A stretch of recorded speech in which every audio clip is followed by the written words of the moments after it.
శ్రీ గణేశాయ నమః. శారదా గురుభ్యో నమః. ఈటీవీ లైఫ్ ఆధ్యాత్మిక ఛానల్ ప్రేక్షకులకు శుభోదయం. శ్రీరస్తు కార్యక్రమానికి శుభస్వాగతం. కార్యక్రమంలో శుభతిథి అంశంలో నేటి పంచాంగ వివరాలు పరిశీలిద్దాం. ఆంగ్ల తేదీ 23వ తేదీ 3వ నెల 2026 సంవత్సరం సోమవారం. స్వస్తి శ్రీ చాంద్రమాన శ్రీ పరాభవనామ సంవత్సరం ఉత్తరాయణం వసంత ఋతువు చైత్రమాసం శుక్లపక్షం పంచమి తిథి రాత్రి 9:49 వరకు, అనంతరం షష్ఠి. కృత్తికా నక్షత్రం రాత్రి 11:58 వరకు, అనంతరం రోహిణీ నక్షత్రం. విష్కంభ యోగం మధ్యాహ్నం 3:22 వరకు, అనంతరం ప్రీతి యోగం. బహుకరణం ఉదయం 10:58 వరకు, అనంతరం బాలవకరణం. నేటి అమృత ఘడియలు రాత్రి 9:43 నుండి 11:13 వరకు. నేటి దుర్ముహూర్తం మధ్యాహ్నం 12:30 నుండి 1:18 వరకు. తిరిగి దుర్ముహూర్తం మధ్యాహ్నం 2:54 నుండి 3:42 వరకు. వర్జ్యం మధ్యాహ్నం 12:45 నుండి 2:14 వరకు. నేటి రాహుకాలం ఉదయం 7:30 నుండి 9 వరకు. యమగండం ఉదయం 10:30 నుండి 12 వరకు. ఇక ఈనాటి విశేషం శ్రీ పంచమి. ఈ రోజున అనగా వసంత నవరాత్రులు జరిగేటటువంటి పాడ్యమి ప్రభృతి నవమి వరకు అమ్మవారికి సంబంధించిన ఆరాధన చాలా విశేషంగా జరుగుతుంది.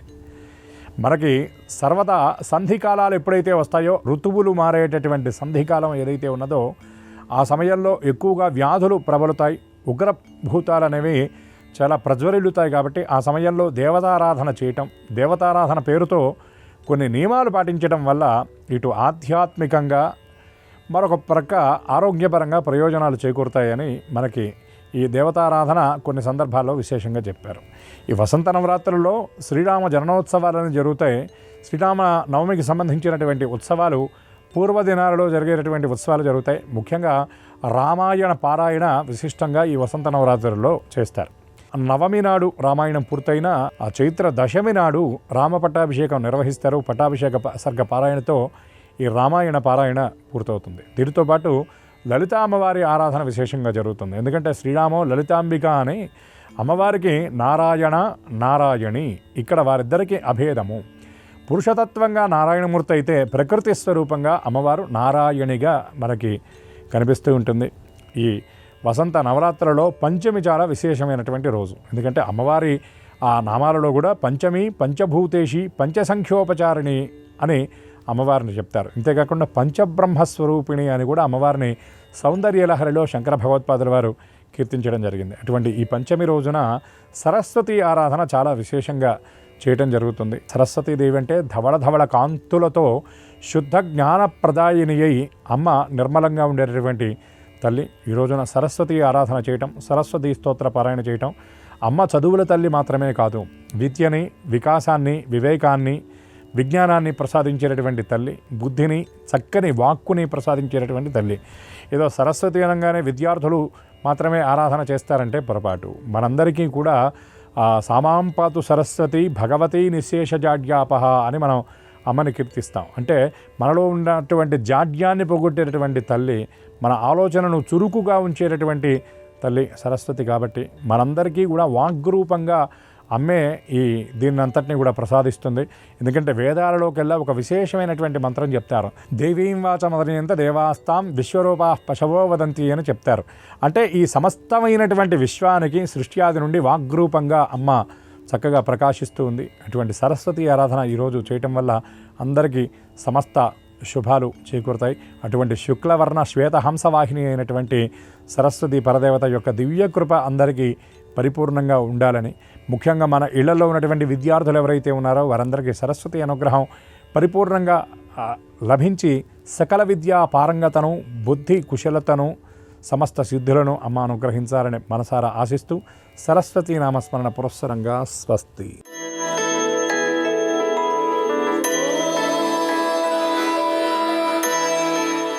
ఈటీవీ లైఫ్ ప్రేక్షకులకి నమస్కారం.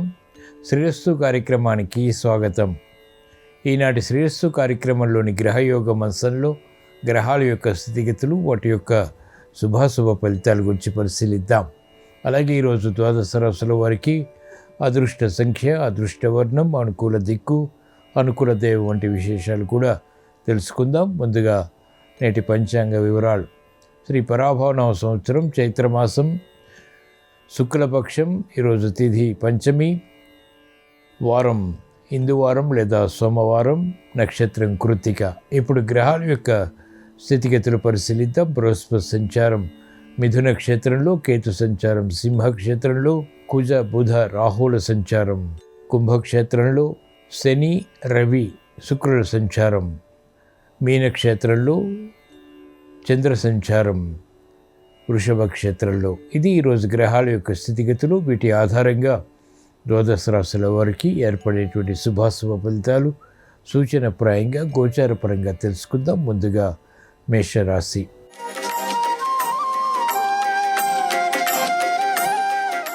ఈరోజు మేషరాశి వారి ఫలితాన్ని పరిశీలించినట్లయితే ఆదాయం వ్యయం సమాంతరంగా కొనసాగుతాయి.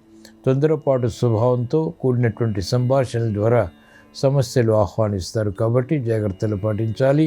అవమానకర సంఘటనలు వృత్తి, వ్యాపార, ఉద్యోగ సంబంధిత కార్యకలాపాల్లో చోటు చేసుకుంటాయి. ప్రతికూల ప్రభావం ఆర్థికంగా కూడా కొనసాగుతుంది. అనిశ్చితి ఉంటుంది. చేపట్టినటువంటి కార్యకలాపాలపై విముఖత కూడా కొనసాగుతుంది. చేపట్టినటువంటి కార్యకలాపాలు మహిళలకు ప్రతికూలంగా మారతాయి. శ్రమ అధికమవుతుంది. ఆరోగ్య విషయంలో ఆకస్మిక చిక్కులు, సమస్యలు చోటు చేసుకునేటువంటి సంఘటనలు లేకపోలేదు. విద్యార్థులకి గట్టి కృషి తప్పనిసరి. ఈరోజు మేషరాశి వారి అదృష్ట సంఖ్య 2. ఈరోజు మేషరాశి వారి అదృష్ట వర్ణం తెలుపు, అనుకూల దిక్కు తూర్పు. ఈరోజు మేషరాశి వారు ఈశ్వర ఆరాధన, ఈశ్వర స్మరణ, ఈశ్వరాభిషేకం వంటి ప్రక్రియల ద్వారా, ఏళ్ళాడు శని ద్వారా, బృహస్పతి ప్రతికూలత ద్వారా ఏర్పడేటువంటి ప్రతిబంధకాలు నియంత్రించగలుగుతారు.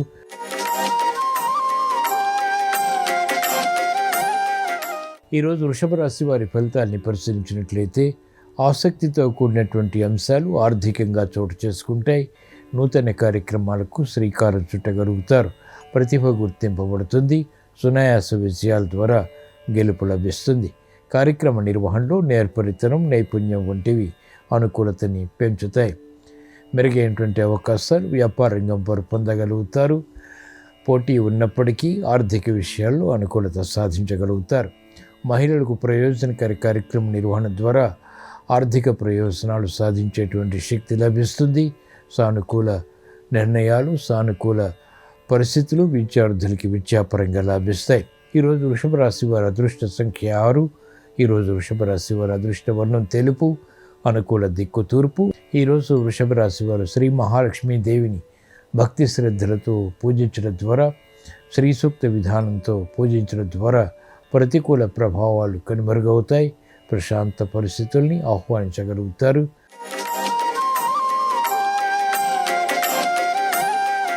ఈరోజు మిథున రాశి వారి ఫలితాన్ని పరిశీలించినట్లయితే సమస్యలు, చిక్కులు ఆర్థిక పరంగా ఉన్నప్పటికీ నెగ్గుకు రాగలుగుతారు. ప్రతిబంధకాలు ఒక్కొక్కటిగా పరిష్కరించుకోగలుగుతారు. విఘ్నాలు, జాప్యాలు వంటివి కూడా నియంత్రించగలుగుతారు. క్రమశిక్షణ ఆర్థిక పరంగా, ఆరోగ్యపరంగా తప్పనిసరి. వ్యాపార రంగం వారికి ప్రతికూల ప్రభావం ఆర్థికంగా ఉంటుంది. చేపట్టినటువంటి కార్యకలాపాలపై విమర్శలు చోటు చేసుకుంటాయి. మహిళలకు ఆరోగ్య విషయంలో ఖర్చులు కిరిబికిరి చేస్తాయి. నూతన ప్రయత్నాల్లో విఘ్నాన్ని చవిచూస్తారు. మంచి కార్యకలాపాల ద్వారా ఆశించినటువంటి అనుకూలత వైద్య వృత్తి వారు పొందలేకపోతారు. క్రమశిక్షణ న్యాయవాద వృత్తి వారికి తప్పనిసరి. రాజకీయ రంగం వారికి ప్రత్యర్థులు బలపడతారు. ఈరోజు మిథున రాశి వారి అదృష్ట సంఖ్య 5. ఈరోజు మిథున రాశి వారి అదృష్ట వర్ణం ఆకుపచ్చ, అనుకూల దిక్కు ఉత్తరం. ఈరోజు మిథున రాశి వారు శ్రీ వెంకటేశ్వర స్వామిని భక్తి శ్రద్ధలతో దర్శించడం ద్వారా, స్మరించడం ద్వారా, జన్మ బృహస్పతి ద్వారా, ఇతర గ్రహ ప్రతికూలత ద్వారా ఏర్పడేటువంటి సంకట పరిస్థితులకు, సమస్యలకు పరిష్కారాలు లభిస్తాయి.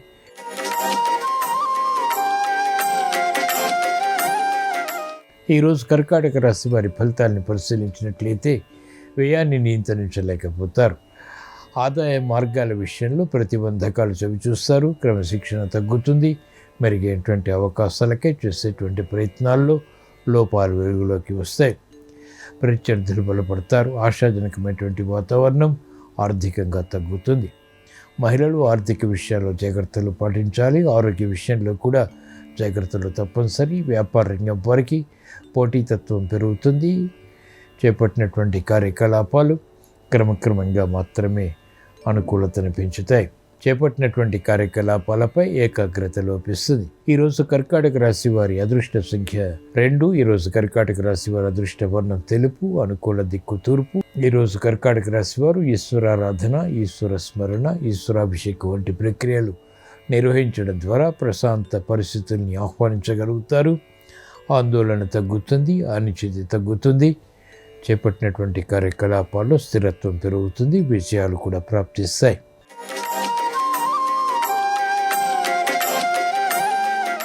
ఈరోజు సింహరాశి వారి ఫలితాన్ని పరిశీలించినట్లయితే ఆర్థిక వ్యవహారాలు కలిసి వస్తాయి.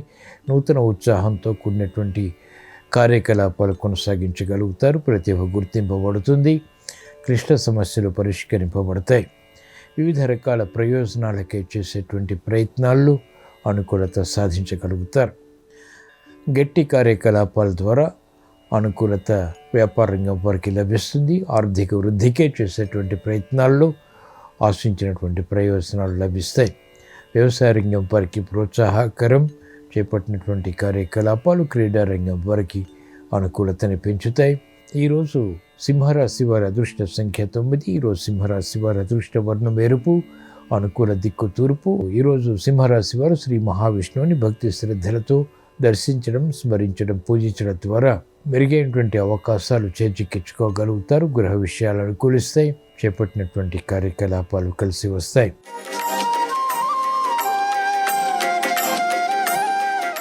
ఈరోజు కన్యారాశి వారి ఫలితాలను పరిశీలించినట్లయితే ఆర్థిక లోపాలు వెలుగులోకి వస్తాయి. క్రమశిక్షణ తగ్గుతుంది. మెరుగైనటువంటి అవకాశాలకై తహతహ పెరుగుతుంది. సంబంధ బాంధవ్యాల విషయంలో అనుకూల ప్రతికూల మార్పులు చోటు చేసుకుంటాయి. మిత్రుల ద్వారా లబ్ధి చేకూరుతుంది. శత్రువుల ద్వారా ప్రతికూల ప్రభావం సమస్యలుగా మారుతుంది. కోర్టు సంబంధిత వ్యవహారాల్లో జాగ్రత్తతో కూడినటువంటి నిర్ణయాలు మాత్రమే ఉపకరిస్తాయి. వ్యాపార రంగం వారికి ప్రతిబంధకాలు తారసపడతాయి. విద్యార్థులకి గట్టి కృషి తప్పనిసరి, క్రమశిక్షణ తప్పనిసరి. మహిళలకు అనారోగ్య పరిస్థితులు ఆర్థిక పరంగా చోటు చేసుకుంటాయి. కార్యక్రమ నిర్వహణలో నైపుణ్యం క్రీడా రంగం వారికి తగ్గుతుంది. గందరగోళ పరిస్థితులు రాజకీయ రంగం వారు ఎదుర్కోవాల్సి వస్తుంది. ఈరోజు కన్యారాశి వారి అదృష్ట సంఖ్య 5. ఈరోజు కన్యారాశి వారి అదృష్ట వర్ణం ఆకుపచ్చ, అనుకూల దిక్కు ఉత్తరం. ఈరోజు కన్యారాశి వారు శ్రీ లక్ష్మీ నరసింహస్వామిని భక్తి శ్రద్ధలతో దర్శించడం ద్వారా, స్మరించడం ద్వారా గ్రహ అతి ప్రతికూలతని నియంత్రించగలుగుతారు. శత్రువులపై విజృంభించగలుగుతారు. కోర్టు వ్యవహారాల్లో విజయాలు సాధించగలుగుతారు.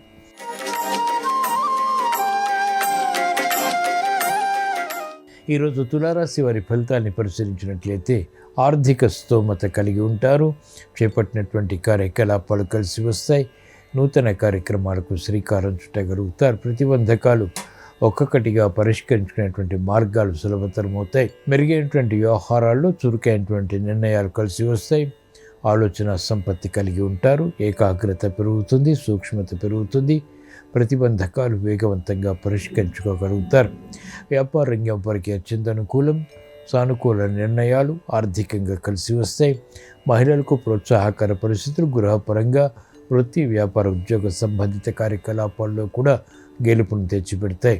ఈరోజు తులారాశి వారి అదృష్ట సంఖ్య 2. ఈరోజు తులారాశి వారి అదృష్ట వర్ణం తెలుపు, అనుకూల దిక్కు తూర్పు. ఈరోజు తులారాశి వారు శ్రీ ఆంజనేయ స్వామిని భక్తి శ్రద్ధలతో దర్శించడం ద్వారా, పట్టుదలతో కూడినటువంటి కార్యక్రమాల ద్వారా విజయాలు ప్రాప్తిస్తాయి. అసాధ్య కార్యక్రమాలు సుసాధ్యం చేయగలుగుతారు.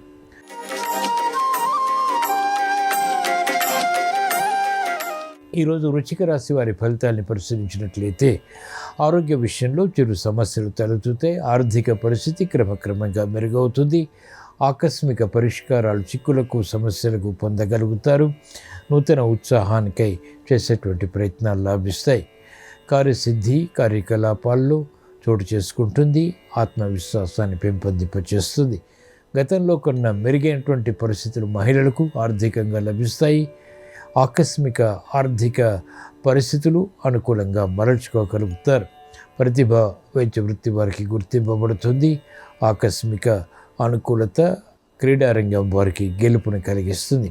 మంచి అవకాశాలు రాజకీయ రంగం వారు సద్వినియోగపరచుకోగలుగుతారు. ఈరోజు వృశ్చిక రాశి వారి అదృష్ట సంఖ్య 9. ఈరోజు వృశ్చిక రాశి వారి అదృష్ట వర్ణం ఎరుపు, అనుకూల దిక్కు ఉత్తరం. ఈరోజు వృశ్చిక రాశి వారు ఈశ్వరారాధన, ఈశ్వర స్మరణ, ఈశ్వరాభిషేకం వంటి ప్రక్రియల ద్వారా ఆశించినటువంటి ప్రయోజనాలు సాధించగలుగుతారు. అష్టమ బృహస్పతి ఇతర గ్రహ ప్రతికూలత ద్వారా ఏర్పడేటువంటి ప్రతిబంధకాలు తొలగిపోతాయి.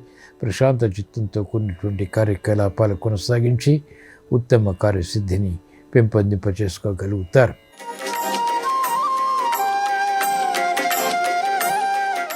ఈరోజు ధనుస్సు రాశి వారి ఫలితాన్ని పరిశీలించినట్లయితే ఆర్థిక పరిస్థితి మెరుగవుతుంది.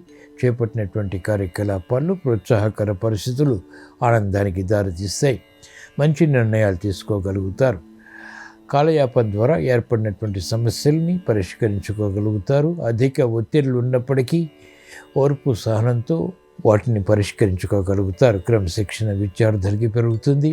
వ్యాపార రంగం వారికి వివిధ రకాల మార్గాల ద్వారా అనుకూలతని ఆర్థిక పరంగా సాధించేటువంటి ప్రయత్నాలు కలిసి వస్తాయి. కాలయాపన మహిళలకు కలిసి వస్తుంది. అయినప్పటికీ వివిధ రకాల మార్గాల్లో నూతన పద్ధతులు అన్వేషించగలుగుతారు.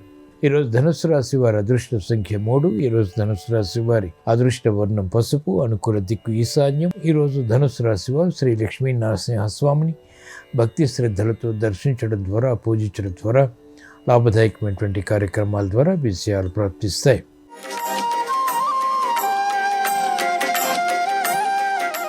ఈరోజు మకర రాశి వారి ఫలితాన్ని పరిశీలించినట్లయితే ఆర్థిక వ్యవహారాల్లో అనుకూలత కొనసాగుతుంది. చేపట్టినటువంటి కార్యకలాపాల్లో ప్రోత్సాహకర పరిస్థితులు బలాన్ని కలిగిస్తాయి.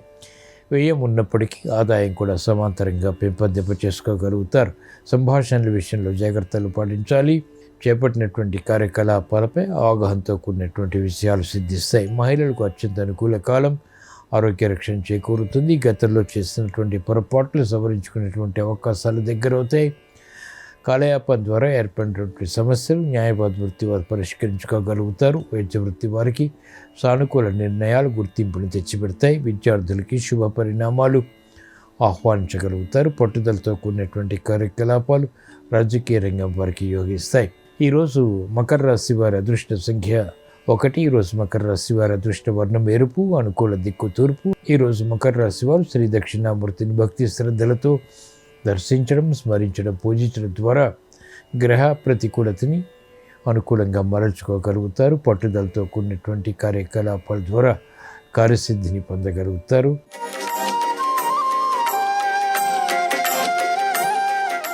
ఈరోజు కుంభరాశి వారి ఫలితాన్ని పరిశీలించినట్లయితే ఓర్పు సహనంతో కూడినటువంటి నిర్ణయాలు ఆర్థిక పరంగా బలాన్ని కలిగిస్తాయి. తొందరపాటు స్వభావంతో తీసుకున్నటువంటి కార్యకలాపాలు ప్రతికూలంగా మారతాయి. స్థిరత్వాన్ని పెంపొందింప చేసుకోవాల్సినటువంటి సమయం ఇది. అనుకూల పరిస్థితులు ఆర్థికంగా ప్రయత్నపూర్వకంగా లభిస్తాయి. సమస్యలు జటిలమైనప్పటికీ చేపట్టినటువంటి కార్యకలాపాల్లో ప్రోత్సాహకర పరిస్థితులు మహిళలు ఆహ్వానించగలుగుతారు. పరిష్కరించుకునేటువంటి దిశగా చేసేటువంటి యుక్తులు లాభిస్తాయి.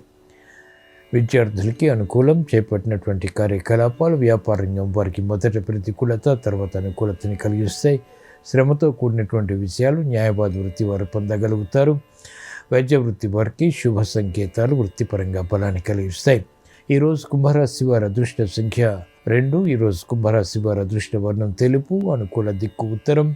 ఈరోజు కుంభరాశి వారు శ్రీ వెంకటేశ్వర స్వామిని భక్తి శ్రద్ధలతో దర్శించడం, స్మరించడం, పూజించడం ద్వారా ఏలినాటి శని ద్వారా ఇతర గ్రహ ప్రతికూలత ద్వారా ఏర్పడేటువంటి ప్రతిబంధకాలు తొలగిపోతాయి.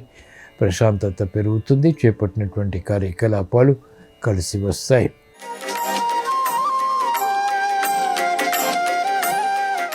ఈరోజు మీన రాశి వారి ఫలితాన్ని పరిశీలించినట్లయితే సమస్యలు ఉన్నప్పటికీ చేపట్టినటువంటి కార్యకలాపాలు కొనసాగించగలుగుతారు. విఘ్నాలని జయించగలుగుతారు. అభివృద్ధి ఉన్నప్పటికీ చేపట్టినటువంటి కార్యకలాపాలపై సందేహాలు ప్రబలమవుతాయి. సందిగ్ధ పరిస్థితులు కొనసాగుతాయి. అయినప్పటికీ పట్టుదలతో కొనసాగించి అంతిమ విజయాలు పొందగలుగుతారు. ఆరోగ్య విషయంలో జాగ్రత్తలు పాటించాలి. ఆర్థిక విషయాల్లో కూడా జాగ్రత్తలు పాటించాలి. అనుచిత పరిస్థితులు వ్యాపార రంగం వారు అనుకూలంగా మరల్చుకునేటువంటి దిశలు పొరపాట్లు దొరుకుతాయి. మహిళలు ఆరోగ్య విషయంలో చిరు సమస్యలు ఎదుర్కోవాల్సి వస్తుంది. విద్యార్థులకి కఠిన పరీక్షలు ఉంటాయి. అయినప్పటికీ అంతిమ విజయాలు పొందగలుగుతారు. ఈరోజు మీన రాశి వారి అదృష్ట సంఖ్య 2. ఈరోజు మీన రాశి వారి అదృష్ట వర్ణం ఎరుపు, అనుకూల దిక్కు దక్షిణం. ఈరోజు మీన రాశి వారు శ్రీ మహావిష్ణువుని భక్తి శ్రద్ధలతో పూజించడం ద్వారా, విష్ణు సహస్రనామ పఠనం ద్వారా అనేక సమస్యలకు పరిష్కారాలు లభిస్తాయి. ఆర్థిక వృద్ధి చేకూరుతుంది, ఆరోగ్య రక్షణ ఏర్పడుతుంది. ఇవి ఈరోజు ద్వాదశ రాశుల వారికి ఏర్పడేటువంటి శుభాశుభ ఫలితాలు. ద్వాదశ రాశుల వారికి మానసిక క్లేశాలు దూరం కావాలని, స్థిరమైనటువంటి చిత్తంతో కార్యకలాపాలు కొనసాగించి కార్యసిద్ధిని పెంపొందింపచేసుకోవాలని, గృహ విషయాలు అనుకూలించాలని, కుటుంబ వృద్ధికి చేసేటువంటి ప్రయత్నాలు కలిసి రావాలని సోమవారం సందర్భంగా ఈశ్వరుణ్ణి స్మరిస్తూ ప్రార్థిస్తూ స్వస్తి. నమస్కారం. ఈరోజు చైత్ర శుక్ల పంచమి తిథి ఉంది. దీన్ని నాగపంచమి, లక్ష్మీ పంచమి అనే పేర్లతో పిలుస్తారు. అలాగే ఈరోజు శ్వేతవరాహ కల్పం ప్రారంభమైన రోజు, కల్పాది తిథి అంటారు. ఈ సందర్భంగా ఎలాంటి విధి విధానాలు పాటిస్తే సమస్త శుభ ఫలితాలు చేకూరుతాయో, అదేవిధంగా పూజా విధి విధానంలో ఘంటానాదానికి ఉన్న ప్రాధాన్యత ఏంటో నేటి శుభం లాభం అనే శీర్షికను పరిశీలిద్దాం. ప్రధానంగా చైత్రమాసంలో శుక్లపక్షంలో వచ్చే పంచమి తిథిని నాగపంచమి అనే పేరుతో పిలుస్తారని, సర్పదేవతలను పూజించడం ద్వారా సమస్త శుభ ఫలితాలు చేకూరుతాయని స్మృతి కౌస్తుభం, పురుషార్థ చింతామణి, ధర్మసింధు, నిర్ణయ సింధు అనే ప్రామాణిక గ్రంథాలన్నీ తెలియజేస్తున్నాయి. కాబట్టి ఈరోజు ఎవరైనా సరే దేవాలయంలో ఉన్నటువంటి సర్పదేవతల విగ్రహాల దగ్గరకు వెళ్ళి ఆ సర్పదేవతల విగ్రహాలకు ఆవు పాలతో అభిషేకం చేసుకోండి. ఆ సర్పదేవతల విగ్రహాలకి ఆవు పాలు నివేదనగా సమర్పించండి. అదేవిధంగా చలిమిడి కూడా నివేదనగా సమర్పించండి. ఆ ఆవు పాలు, చలిమిడి ప్రసాదంగా స్వీకరించండి. అలాగే వేదములో సర్పసూక్తం అని చెప్పారు. సర్పసూక్తాన్ని వేద పండితుల చేత పారాయణ చేయించుకుంటే చాలా మంచిది. అలా వీలు కాని పక్షంలో నాగపంచమి సందర్భంగా సర్పసూక్తం శ్రవణం చేసినా కూడా ఉత్తమ ఫలితాలు కలుగుతాయి. ఎటువంటి వేద ప్రమాణమైనటువంటి స్తోత్రాలు పఠించడం కానీ శ్రవణం చేయటం కానీ వీలు కాని వాళ్ళు నాగదేవతల విగ్రహాలకి పాలు పోయటం, నాగదేవతలకు ప్రదక్షిణలు చేయటం, నాగదేవతలను మనసులో స్మరించుకోవటం ద్వారా జాతకంలో ఉన్న సర్పదోష తీవ్రతను తగ్గింపజేసుకోవచ్చు. అలాగే ఈ రోజుకి ఇంకొక ప్రత్యేకత ఉంది. ఆ ప్రత్యేకత ఏంటంటే శ్వేతవరాహ కల్పం ప్రారంభమైన రోజు. దీన్ని కల్పాది తిథి అనే పేరుతో పిలుస్తారు. శ్వేతవరాహ కల్పం ప్రారంభమైన ఈరోజే శ్రీ మహాలక్ష్మీదేవి భూలోకానికి వచ్చిందని చెప్పి ప్రామాణిక గ్రంథాలన్నీ తెలియజేస్తున్నాయి. కాబట్టి ఈరోజు లక్ష్మీదేవిని పూజించడం ద్వారా విశేషమైన శుభ ఫలితాలు కలుగుతాయి. దీన్ని లక్ష్మీ పంచమి అనే పేరుతో కూడా పిలుస్తారు. లక్ష్మీదేవి ఒక్కొక్క మన్వంతరంలో ఒక్కొక్క రకంగా ఆవిర్భవించిందని పద్మపురాణంలో చెప్పారు. శ్వేతవరాహ కల్పంలో మాత్రం లక్ష్మీదేవి ఏనుగులు తొండంతో నీళ్లు తీసుకుని అభిషేకిస్తున్నట్లుగా ఆవిర్భవించిందని పద్మపురాణంలో చెప్పారు. కాబట్టి ఈరోజు శ్వేతవరాహ కల్పం ప్రారంభం సందర్భంగా ప్రతి ఒక్కరూ కూడా గృహంలో, పూజా మందిరంలో ఏనుగులు తొండంతో నీళ్లు తీసుకుని అభిషేకం చేస్తున్నటువంటి గజలక్ష్మీదేవి చిత్రపటానికి పూజ చేయాలి. గజలక్ష్మీదేవి చిత్రపటానికి లక్ష్మీ అష్టోత్తర శతనామావళి పఠిస్తూ గులాబీ పూలతో, పద్మపుష్పాలతో పూజించడం, లక్ష్మీదేవికి ఆవు పాలతో చేసిన పాయసాన్ని నైవేద్యంగా సమర్పించడం ద్వారా లక్ష్మీ కటాక్షం సంపూర్ణంగా కలుగుతుంది. శ్రీ సూక్తం, కనకధారా స్తోత్రం, అష్టలక్ష్మి స్తోత్రం ఇలాంటి లక్ష్మీ సంబంధమైనటువంటి స్తోత్రాలు పఠించడం ద్వారా లేదా శ్రవణం చేయటం ద్వారా లక్ష్మీ పంచమి సందర్భంగా శ్రీ మహాలక్ష్మీదేవి సంపూర్ణమైన అనుగ్రహానికి ప్రతి ఒక్కరూ సులభంగా పాత్రులు కావచ్చు. అదేవిధంగా మన భారతీయ సనాతన సంస్కృతి సంప్రదాయాల్లో పూజా విధి విధానంలో ఘంటానాదానికి ప్రత్యేకమైన ప్రాధాన్యత చెప్పారు. గృహంలో పూజ చేసుకునేటప్పుడు గంట మోగిస్తాం, దేవాలయానికి వెళ్ళినప్పుడు గంట మోగిస్తాం. ఘంటానాదానికి ఉన్న ప్రాధాన్యత ఏంటంటే ధర్మశాస్త్ర గ్రంథాలు ఏం చెప్తున్నాయంటే ఆగమార్థంతు దేవానాం గమానార్థంతు రాక్షసాం కురు ఘంటారావం తత్ర దేవతాహ్వాన లాంఛనం అంటుంది శాస్త్రం. అంటే రాక్షస శక్తులు రాకుండా ఉండటానికి, రాక్షస శక్తులు వెళ్ళిపోవటానికి, దేవతా శక్తులు ప్రవేశించటానికి నేను ఈ గంటను మోగిస్తున్నాను. దేవతలకు ఆహ్వానం పలకటమే గంటను మోగించటంలో ఉన్న అంతరార్థమని ఈ శ్లోకం మనకు తెలియజేస్తోంది. అలాగే గంట మీద కొన్ని ప్రత్యేకమైన దైవ సంబంధమైన గుర్తులు కూడా ఉంటాయి. గరుత్మంతుడు, నంది, ఇటువంటి గుర్తులు మనం గంట మీద దర్శనం చేసుకోవచ్చు. అంటే గంట మీద ఇటువంటి గుర్తులు ఉన్నట్లయితే ఆ వాహనాలకు అధిష్టాన దేవతలుగా ఎవరైతే ఉన్నారో ఆ దేవీ దేవతల సంపూర్ణమైన అనుగ్రహానికి ప్రతి ఒక్కరూ సులభంగా పాత్రలు కావచ్చు. అందుకే పూజ చేసేటప్పుడు తప్పనిసరిగా గంట మోగించాలి. దేవాలయానికి వెళ్ళినప్పుడు కూడా మనం గంట మోగిస్తాం. దేవాలయానికి వెళ్ళినప్పుడు దేవాలయం లోపలికి ప్రవేశించేటప్పుడు 3 సార్లు గంట మోగించాలి. ఎందుకంటే ఆధ్యాత్మిక, ఆది దైవిక, ఆది భౌతిక అని 3 రకాలైన తాపాలను శాస్త్రాల్లో చెప్పారు. ఈ 3 రకాలైన తాపాల వల్లే జీవితంలో అనేక రకాలైన కష్టాలు ఎదురవుతూ ఉంటాయి. ఈ ఆధ్యాత్మిక, ఆది దైవిక, ఆది భౌతిక అనే 3 రకాలైన తాపాల వల్ల వచ్చే అన్ని రకాలైన సమస్యల నుంచి బయటపడటానికి 3 సార్లు గంట మోగించి దేవాలయంలోకి ప్రవేశించాలి. దేవాలయం నుంచి బయటకు వచ్చిన తర్వాత కూడా గంట మోగించినట్లయితే ఆ ఘంటానాదం ప్రశాంతతను కలిగింపజేస్తుంది. వైజ్ఞానిక పరంగా కూడా గంట మోగించడంలో ఒక అద్భుతమైన అంతరార్థం ఉంది. దేవాలయంలో ఉన్నటువంటి గంట నికెల్, కాడ్మియం, క్రోమియం, జింక్, రాగి, సీసం ఇటువంటి లోహాలతో తయారు చేస్తారు. కాబట్టి అటువంటి శక్తివంతమైన లోహాలతో తయారు చేయబడిన గంటను మనం మోగించినట్లయితే దాని నుంచి వచ్చేటటువంటి శబ్దం మనిషి మెదడు మీద అద్భుతమైన శుభప్రభావాన్ని కలిగింపజేస్తుంది. కాబట్టి మానసికంగా చక్కటి ప్రశాంతత కలగటానికి కూడా దేవాలయంలో తప్పనిసరిగా గంట మోగించాలి. కాబట్టి ఘంటానాదంలో ఉన్న అంతరార్థాన్ని తెలుసుకుంటూ గంట మోగించడం ద్వారా దైవం సంపూర్ణమైన అనుగ్రహం కలుగుతుంది. వైజ్ఞానిక పరంగా మానసిక ప్రశాంతతను సిద్ధింపజేసుకోవచ్చు. అదేవిధంగా జ్యోతిష శాస్త్రానికి ఉపాంగమైనటువంటి ముఖ సాముద్రికంలో ముక్కును బట్టి కొన్ని ప్రత్యేకమైన లక్షణాలు చెప్పవచ్చు. ముఖ సాముద్రికం పరంగా ముక్కును బట్టి ఎటువంటి లక్షణాలు ఉంటే ఎటువంటి ప్రత్యేకమైన విధి విధానాలు, ప్రయోజనాలు అందిపుచ్చుకోవచ్చో రేపటి శుభం లాభం అనే శీర్షికను పరిశీలిద్దాం. నమస్కారం. ఈ కార్యక్రమాన్ని తిరిగి చూడాలనుకుంటే www.youtube.com/ETV Life Spiritual లో చూడవచ్చు.